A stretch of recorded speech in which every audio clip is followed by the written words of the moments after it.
دوستو قرآن مجید میں جس عظیم ترین طوفان کا ذکر ملتا ہے اسے طوفان نوح کہا جاتا ہے۔ یہ کوئی عام قدرتی حادثہ نہیں تھا بلکہ اللہ تعالیٰ کا سخت عذاب تھا جس نے پوری سرکش قوم کو مٹا دیا۔ اس طوفان کی شدت کا اندازہ اس بات سے لگائیے کہ ایک نبی کا اپنا بیٹا بھی محفوظ نہ رہ سکا۔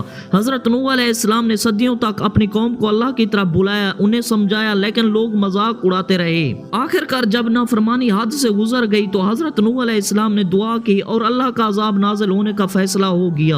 اللہ نے حضرت نوح علیہ السلام کو بڑی کشتی بنانے کا حکم دیا۔ ایمان والے لوگ اور ہر جانور کا ایک ایک جوڑا اس میں سوار کیا گیا۔ حضرت نوح علیہ السلام کے 4 بیٹے تھے۔ 3 نے ایمان قبول کیا لیکن کنان نے ضد اور تکبر کا راستہ چنا۔ پھر وہ لمحہ آیا، آسمان سے مسلسل بارش، زمین سے ابلتا ہوا پانی اور ہر طرف سیلاب ہی سیلاب۔ حضرت نوح علیہ السلام نے اپنے بیٹے کو پکارا، بیٹا ہمارے ساتھ کشتی میں آ جاؤ، لیکن کنان نے جواب دیا، میں پہاڑ پر چڑھ جاؤں گا اور مجھے بچا لے گا۔ لیکن جب اللہ کا عذاب آتا ہے تو نہ پہاڑ کام آتے ہیں نہ انسانی تدبیر۔ ایک بلند لہر اٹھی اور کنان ہمیشہ کے لیے ڈوب گیا۔ آخر میں صرف وہی لوگ محفوظ رہے جو کشتی میں سوار تھے۔ دوستو اس سے ہمیں یہ سیکھ ملتی ہے، اللہ کے فیصلے کے سامنے نہ رشتہ کام آتا ہے نہ طاقت، صرف ایمان ہی نجات کا ذریعہ ہے۔